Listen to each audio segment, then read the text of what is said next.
So Joel, what's your story? Who are you? Where did you start? What's your story? I don't know. Just whatever happened in your life. That's whatever you remember. That's fine. A lot of it is sheer. Turn left on Northwest 39th Street. A lot of it is sheer chance. So you were born in New York by chance? I was born in New York and grew up in a suburban middle-class area. My father died when I was 5, and my mother raised me. What was she doing? She was a school teacher. Oh, cool. What subject? Elementary school teacher. Okay. First grade through 6th grade. And is she still around? Is your mom still around? What? Your mom is alive? Not any longer, but she lived to be 97. Yeah. So I remember she was in New York up till a few years ago. Yeah, I don't know if you met her. No, I didn't. And but she was certainly alive when I met you. And then I went to MIT thinking in a quarter of a mile, stay to the right to Fremont Way North. I'd be an engineer, and an oceanographer. No, I was in engineering, and then I failed at that and left, and then went to I went from electrical engineering into geophysics, and then I transferred to Columbia, where I got my degree in geology, and I worked at Lamont Observatory, which is one of the leading oceanographic centers, and decided I'd go to graduate school in oceanography. And the University of Washington was one of the few schools of oceanography, and I moved to Seattle. Stay to the right to Fremont Way North. And it was a research and teaching assistant, teaching Oceanography 101. And I still had my interest in geology. In 800 feet, turn left on North 38th Street. And I always wanted to travel. I just always wanted to go out of the country, and I'd never been able to. And I got a job working for a French oil company in the Bas-Pyrenees.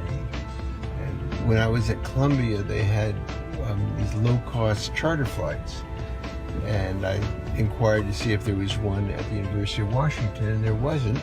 And I contacted an airline at Bowman Field, and the guy there said, "Hey kid, if you want a free trip to Europe, get 60 other kids to go with you, and pay for it." And I put up posters all over campus, and called some of my friends who were going to graduate schools to other places, and I think I got some kids from Stanford, some from Berkeley, and some from UCLA, and we wound up with I think 68 people on this unpressurized DC-4 going to London, and I turned out there were 7 extra seats, so instead of just getting a free ticket, I also got the money for 7 tickets, which was more than I earned in a year teaching Oceanography 101, so I thought I'd died and gone to heaven.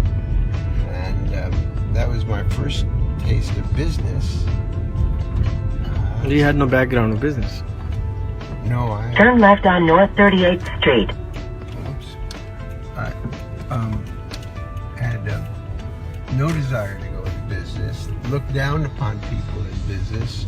I was at Oceanography 101. The worst students were the business students who had to take in a quarter of a mile, turn left on Stoneway North. And hadn't had a math course in 3 or 4 years. And anyway, so I went on the trip, and when I came back to Paris to catch the plane back, in 1,000 feet, turn left, then turn right.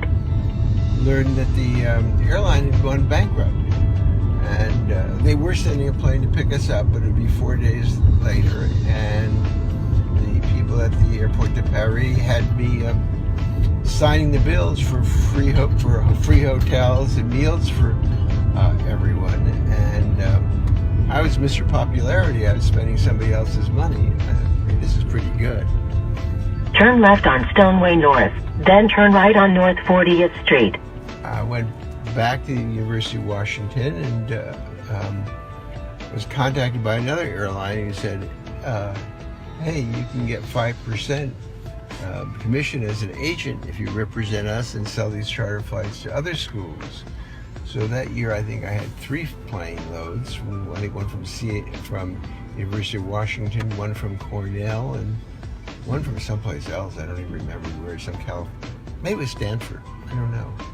Anyway, I made more money than I did in a whole year, and my advisor said I better quit this business thing and concentrate on my research project because he had to publish. Mm-hmm.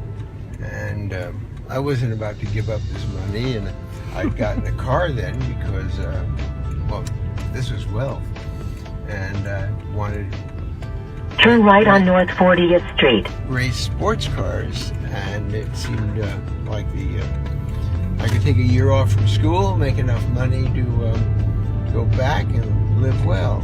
So I quit graduate school, and I never went back. The next year was the Seattle World's Fair in '62, and I organized tours at the Seattle World's Fair, and I led nightclub tours, and I think we just lost the people following us. Anyway, so I found myself in business, and in those days, aviation was very, very highly regulated. All airlines charged the same fares. In half a mile, stay to the left to Northeast 40th Street. And I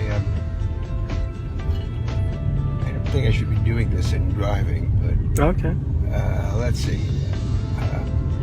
There was travel agents in those days were mostly my little old ladies who were wealthy and sold tickets to their friends. And I was running these charter flights for students and people, and pretty soon we had hundreds of people signing up for the charter flights, and theoretically they had to be members of an organization like the Moose, the Elks, the Sons of Norway, the Swedish American Club. And we started forming clubs for them to join and go on these flights, and it kept in 1,000 feet, stay to the left. And I thought that, wow, the airlines were making all the money, and I was organizing flights. Well, little did I know that airlines were going broke, but not having had those business courses and not really knowing what I was doing, I formed a travel club, and we bought a Boeing 707 from TWA,